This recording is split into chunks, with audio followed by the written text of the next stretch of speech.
Yeshua. Nós temos aí os dois termos. Observe que o primeiro é Yud, Shin. Temos aí um Shuruk, que foi acrescentado ao verbo, antes do Ain, e o Ain. E no outro nós temos Yud, Shin, Shuruk, Ain e a matriz Re. Tanto um quanto o outro são derivados do mesmo verbo. O verbo Yashar, Yud, Shin, Ain. Com os sinais, lemos ou lê-se Yashar. Existe prolação ou não no hebraico? Não é difícil entender o porquê de ocorrer certas mudanças nos termos hebraicos. O que percebemos, inclusive, no nome Yeshua, Rocheia e Yehoshua, Yahushua, Yahoshua, enfim. Quanto a ter alguma vogal no nome do Eterno, é uma das maiores mentiras que já inventaram e estão contando. Pois, como já foi dito, inclusive, pelo professor Fábio Sabino, que aqui eu quero frisar bem, pois o propósito deste vídeo não é refutar, não é ir contra teoria e tese de ninguém, mas cooperar com algumas coisas, acrescentar outras coisas, falar algumas que deixaram de ser faladas. Não havia vogais no hebraico até o século VIII. E depois, quando o hebraico foi restaurado novamente, caíram novamente no desuso. Tanto que em Israel, hoje, não se usa mais os sinais maçoréticos. O nome sagrado do Hashem, ou Hashem, como assim dizemos, aparece no Taná cerca de 6.800 vezes.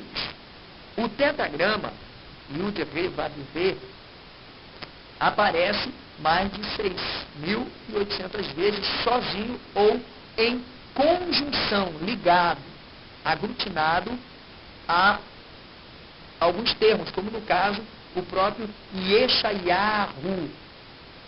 Temos um Yud no começo, que faz parte, na verdade, de um tronco verbal, aí, de um tempo, inclusive, verbal, e no final esse sufixo afirmativo, Yah. A forma do nome prefixada é Yah, Baruch Hashem. Continuando. Quando juntamos qualquer palavra, em especial o nome do Eterno, numa outra palavra, seja qual for, substantivo, adjetivo ou verbo, ocorrerá uma mudança e os gramáticos, as gramáticas convencionais, chamam de prolação. No hebraico, esse fenômeno recebe outro nome e classificação. E isso é regra, ao menos no hebraico é muito comum. Posso dizer regra áurea, mas há alguns que insistem em dizer que não há prolação no hebraico. Sinto muito. Prolação, bat prolatione, pela gramática, ato ou efeito de proferir, pronunciação. 2. Mus, ou subdivisão de semibreves em mínimas, subdivisão rítmica. 3. Adiamento de longa, ou seja, uma consoante adiantar ou retrair-se dentro de um termo, de acordo com o tronco verbal ou substantivo que será flexionado para uma forma construta, um verbo de kal poderá ser rifil ou nifal. Definição de prolação: prolongamento, aumento, engrandecimento, adiantamento de uma consoante, de uma letra. Segundo, acto de pronunciar, pronúncia, fonética, pronunciação. Terceiro, acto de adiar ou prolongar, adiamento. Observe os termos sublinhados. No hebraico, Yeshua é formado pelas consoantes Yud, Shin, Ain.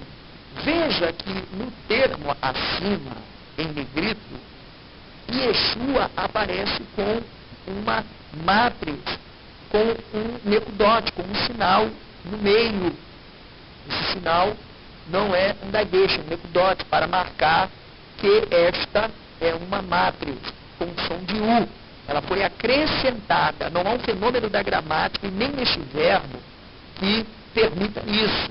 Foi acrescentado pelos maçoretas. Porém, observaremos que em outros textos dentro do próprio Tanar, a palavra aparece em suas múltiplas formas sem o shuruk, a consoante vogal shuruk posta antes do A. Ele tem muitas variantes, dependendo do caso, isto é, se do gênero feminino ou masculino, se singular ou plural.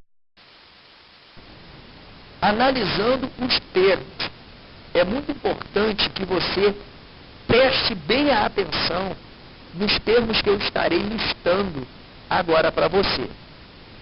Yeshua, masculino singular. Observe que não é, olha bem, um verbo, sim um cognato. Deriva-se do verbo salvar. Esse significa salvador. 2. Yeshua. Yeshua, substantivo feminino singular, significa salvação. Também encontramos este termo no Salmo 118, verso 5. Você pode conferir aí a nota deste termo. Yeshá significa literalmente salvação, mas pode se traduzir também por libertação, redenção, resgate, segurança ou ajuda.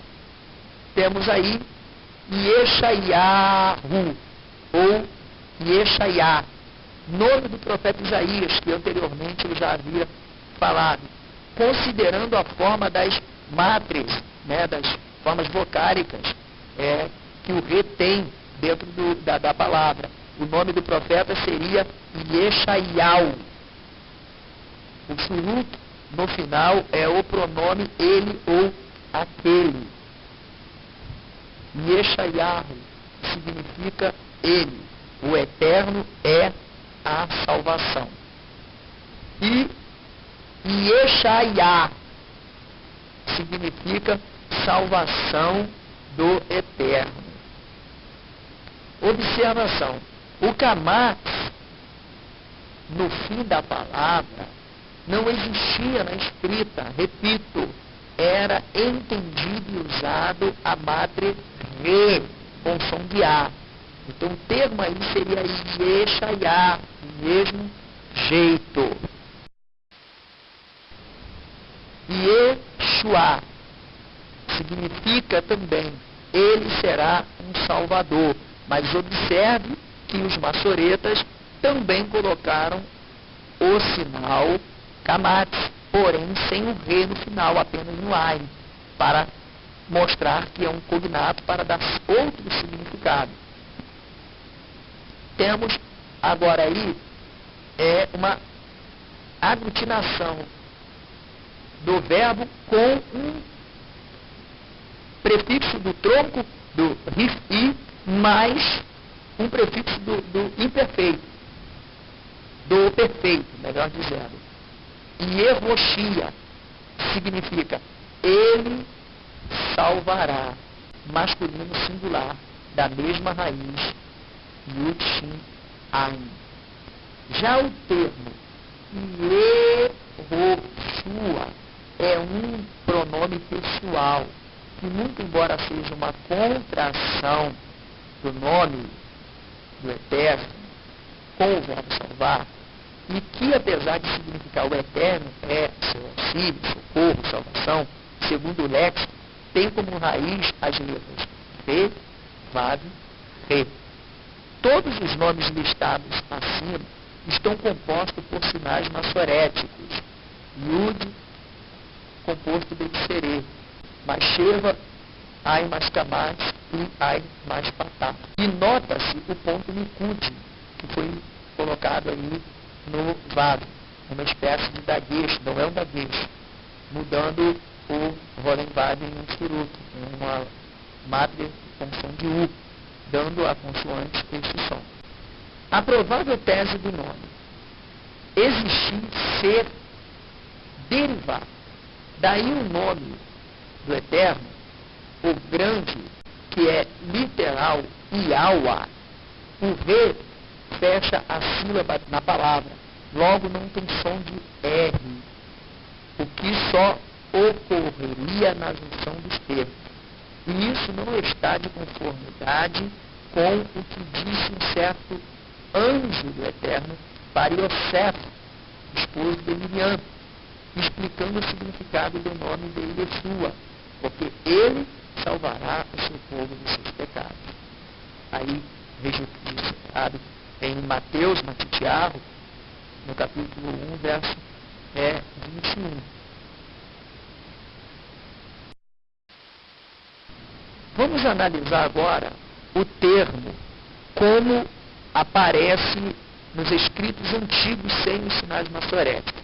O nome do capitão, o senhor Moisés, chamado de Josué, aparece da seguinte forma: Yud, Re, Vav, Shin, Ain. Usam as maçoréticas Kubutz, Ie ou Iá, optam por isso. O capitão Josué antes se chamava Roshea. Roshea. Eu quero trabalhar bem esse termo. Roshea é a conjugação do verbo Yashá, terceira pessoa do Kalo, no imperfeito. Ele salvou. Neste caso, o verbo ele mudou porque foi prefixado um re, que é do tronco do ripi, causativo do verbo. Seria traduzido para ele fez salvar, ou ele fez salvar. Se analisarmos cuidadosamente o que houve na trajetória do povo de Israel, veremos que o nome anteriormente de Yehoshua, ou Josué, Moshe, tinha um sentido lógico para ser mudado. O que foi acrescentado ao nome foi apenas a consoante Yud, mudando o verbo que dava nome próprio ao capitão de Israel.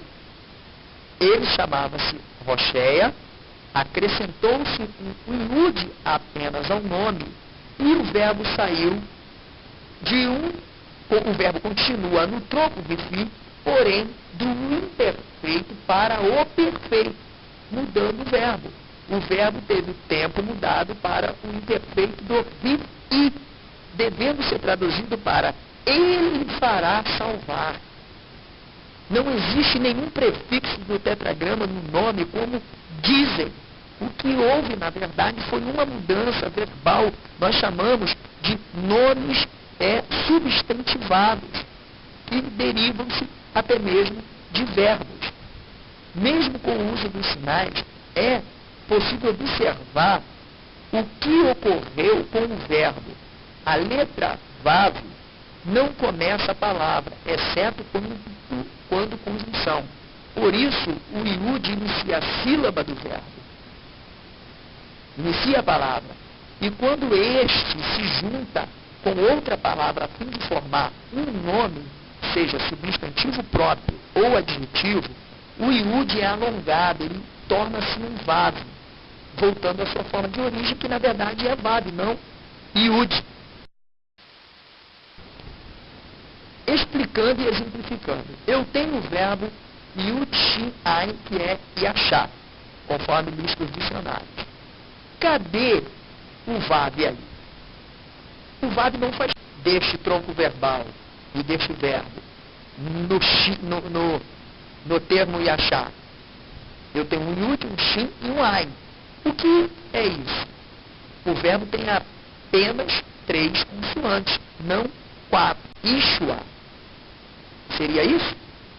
Mas mesmo sendo Yeshua ou Yeshua, uma aglutinação, seria Ie ou Iá? Yeshua ou Ie ou Yashua? Por que Iá e não Iê? Porque o nome pelo qual o Eterno se revelou a Moshe em Horebe fora Yud-He-Vav-He. Translitera-se de acordo com as regras usadas antigas das matriz lecciones Iau. Observe a presença da letra A depois do Yud, mas na escrita é o Re quem aparece. Você sabe por quê? Porque o Re é a matriz lectiones com som de A. Era a consoante vocálica. Compreendido a regra da funcionalidade das matrizes, em especial a consoante Re, que tinha o som de A, não de O, devemos fazer o que é coerente, de acordo com as regras. Se você lê na Bíblia hebraica o nome Josué, não está escrito com as mátrias Vav, mas com o sinal maçorético Kibutz embaixo do Shin. Isso faz sentido, pois o Vav mediano não faz parte da raiz do verbo. Logo, o nome de Josué seria Yahushua. Nunca Yehoshua e Yahushua conforme falaram. Nem mesmo Yahushua. Termo este que eu defendo, até que me prove o contrário, de acordo com o que estarei apresentando aqui. Se juntarmos o nome, que é apresentado pelas 4 letras do nome sagrado, que é o tetragrama Yud-He-Vav-He, ao verbo Yud-Shin, Ain, que é o verbo salvar, respeitando as possíveis mudanças, ou seja, a morfologia, funcionará da seguinte forma. O primeiro Re, depois do Yud, passa a ser uma consoante vogal, ou vocálica, de classe breve A. Logo, o Yud, que é uma consoante, precedendo o Re, será uma consoante de classe U. E o Re, que sendo uma gutural e pela ordem gramatical agora não está fechando a sílaba, ela está juntando-se, unindo-se à palavra, deve manter-se como uma consoante vocálica. A. Sem a junção dos nomes, temos Iaua. Longe de eu ousar tal façanha, eu estou apenas teorizando. Agora temos ainda a segunda palavra, que é o verbo salvar. E se você consultar qualquer dicionário hebraico, não encontrará na raiz do verbo mais do que 3 letras. Yeshua. Alguém poderia até então me informar como esse vav, ou melhor, shuruk, 6 letras do hebraico, ou a 6ª letra do alfabeto hebraico, apareceu aí dentro desse termo? Bem, não é tópico de nosso assunto. O nome Yeshua foi acrescentaram um vav, um shuruk, depois do shin. Essa letra não faz parte do verbo e nem tampouco do nome. Os maçoretas não conheciam essas regras, eles não sabiam, pois eles tinham o texto na mão. Qual foi a intenção? Se eu quero formar uma palavra em hebraico, assim como a maioria das palavras são compostas por verbos, substantivos, adjetivos, e algumas assumem a forma do construto, dando uma diferente tradução ou sentido à palavra, exemplo, Rosh, cabeça, Rosh, e seria prefeito, cabeça na cidade, no hebraico moderno. Tem Beit Lehem, ou Betlehem, forma do construto de Beit, casa do pão, ou nome próprio, Belém, cidade. Se eu juntar o tetragrama ao verbo e achar, ficará assim, desta forma, Yud, Re, Vav, Re, Yud, Shin, Ain. Numa pronúncia rápida seria Yal Risha, entendendo que o Yud continuou sem ser alongado, o que não é comum na gramática. Ele logo se tornará uma matriz de som U, um Vav alongado, porém uma matriz de som U. Isso porque o Yud, que o precede, que precede, ao preceder uma consoante, o re, no caso, que agora juntando-se a palavra atua como consoante normal, gutural, por sua força, o iud log é alongado, tornando-se numa mátria vogal, como eu expliquei. Aí o termo será iau, bu, shua.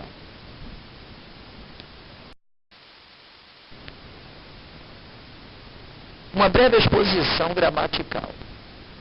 Eu estarei respondendo às perguntas de um suposto linguista e hebraísta, e sei que a pergunta dele é a pergunta de todos quantos defendem certas teses, assim como eu defendo a minha.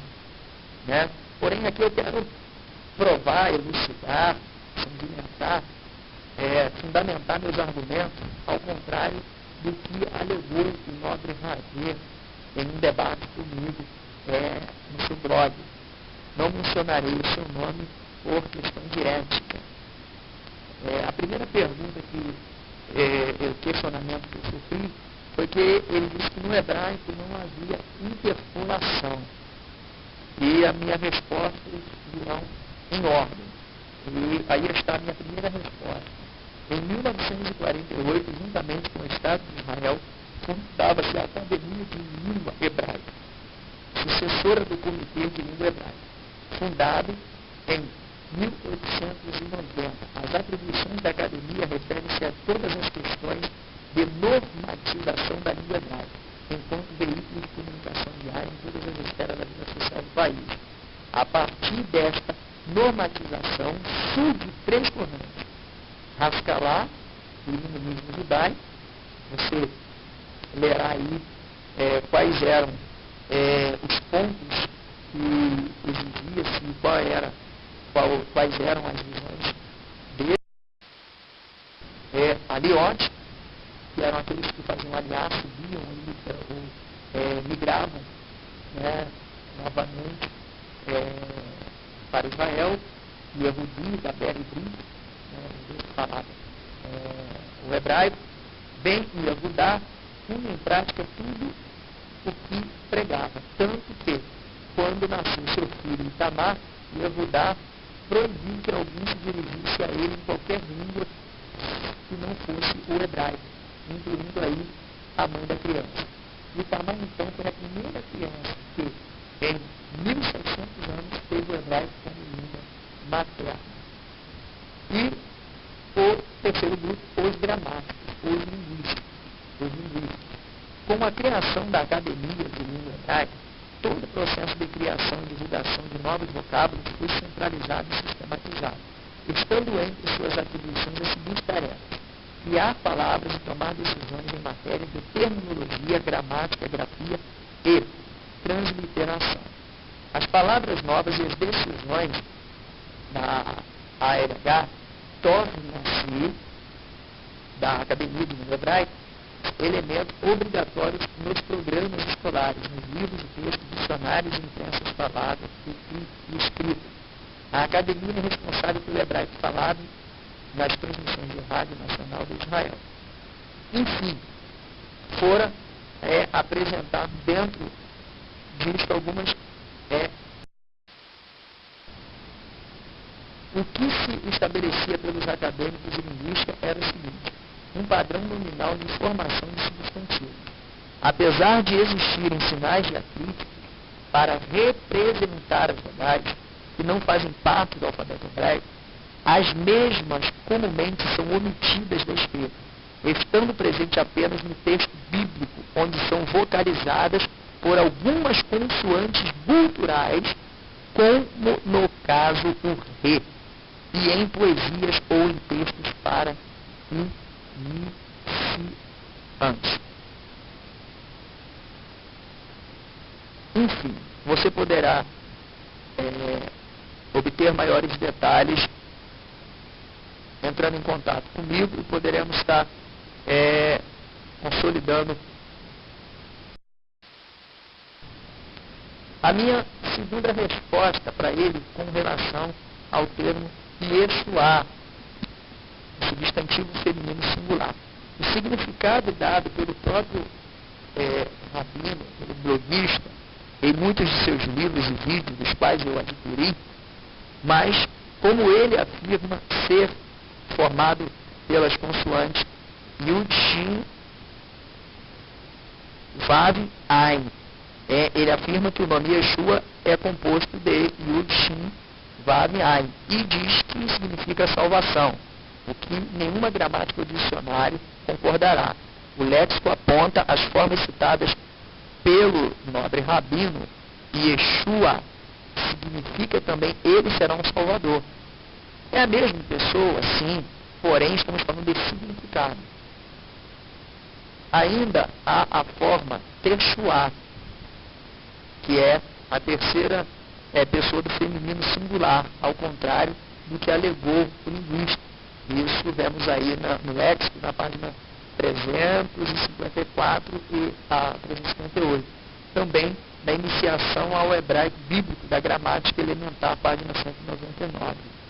Na resposta 5, ele afirmou: o fato de a raiz ser Yashá não significa que a forma verbal o seja.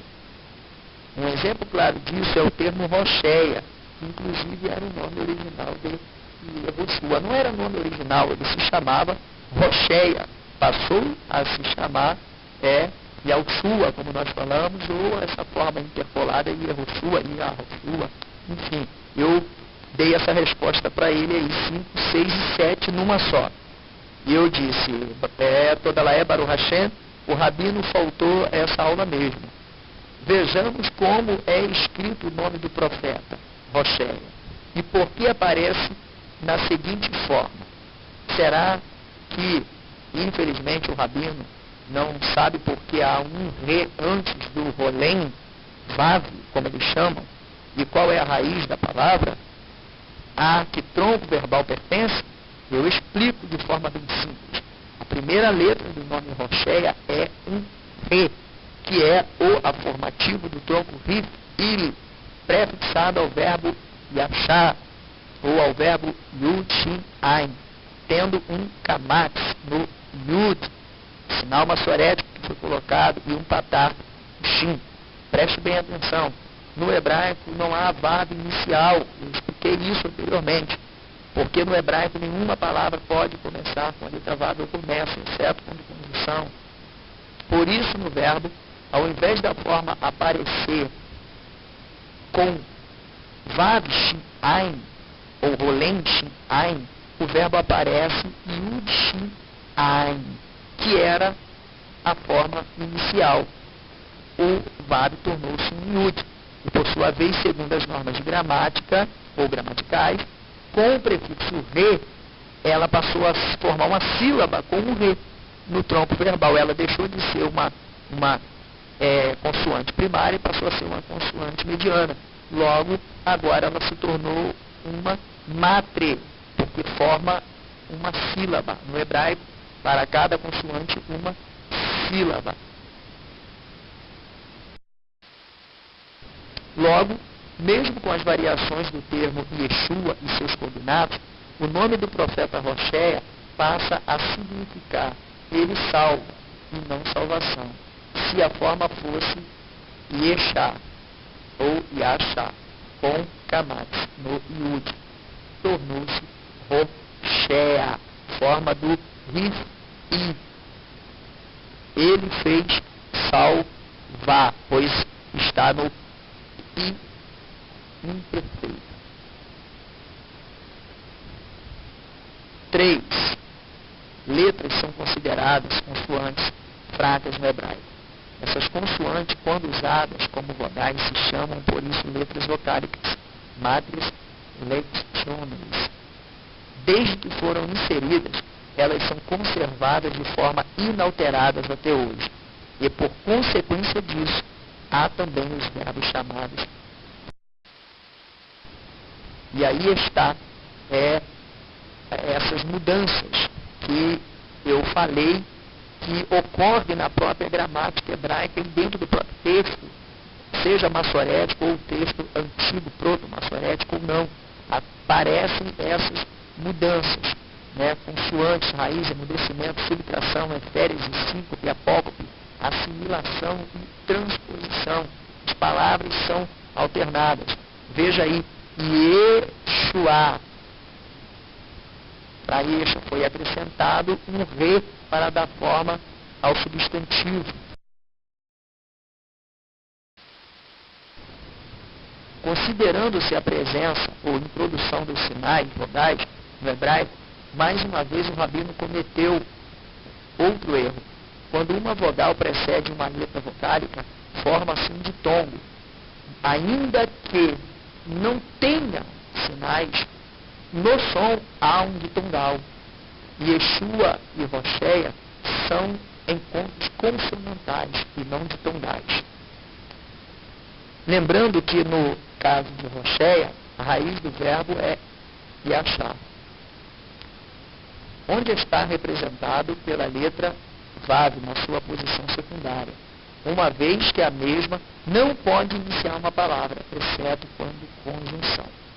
A presença do re muda o verbo, dando outro sentido à palavra, como traduzido anteriormente.